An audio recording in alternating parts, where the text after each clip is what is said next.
Iran के Chabahar port पर अमेरिकी हमला। भारत की चिंता बढ़ी। अमेरिकी राष्ट्रपति डोनाल्ड ट्रंप के ईरान से सीज़फायर खत्म होने का ऐलान करने के बाद लड़ाई तेज हो गई है। अमेरिका ने गुरुवार को लगातार दूसरे दिन ईरान में हवाई हमले किए हैं।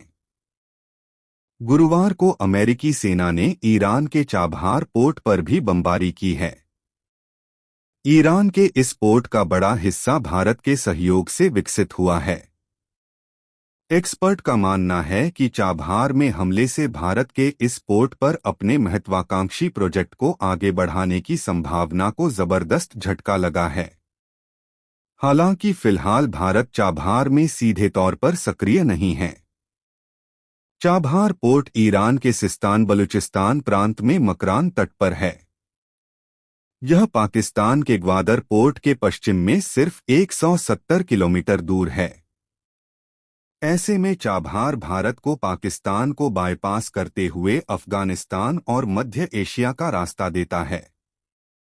ईरान अमेरिका में शांति समझौते से भारत की चाबहार पोर्ट पर फिर से कामकाज की उम्मीद बंधी थी, लेकिन नए हमलों ने चीजों को पटरी से उतार दिया है।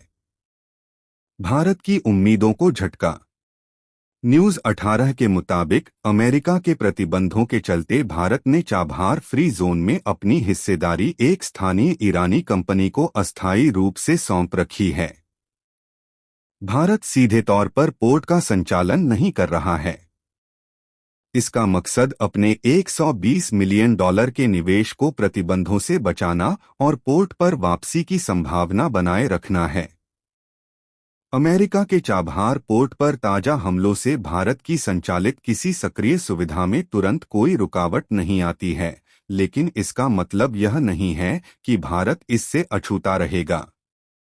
अमेरिकी हमला भारत के उस प्रोजेक्ट की नींव पर सीधी चोट करता है, जो पश्चिम और मध्य एशिया के लिए भारत की रणनीतिक सोच का अहम हिस्सा रहा है। भारत की चाबहार पर नजर। चाबहार भारत की विदेश नीति में करीब 2 दशक से एक खास जगह बनाए हुए हैं। पाकिस्तान पर निर्भर हुए बिना अफगानिस्तान और मध्य एशिया तक सीधा रास्ता तलाशने के साथ साथ इस पोर्ट को international north south transport corridor में भी एक अहम कड़ी के तौर पर देखा गया था। चाबहार के प्रति भारत की प्रतिबद्धता लगातार दिखी है। साल 2024 में भारत ने चाबहार के शहीद बेहेश्ती टर्मिनल के संचालन के लिए ईरान के साथ 10 साल का समझौता किया था। ईरान पर अमेरिका की नई पाबंदियों ने भारत के लिए इसे चलाना मुश्किल कर दिया। भारत इसके सीधे संचालन से पीछे हटते हुए नए रास्ते तलाश रहा है।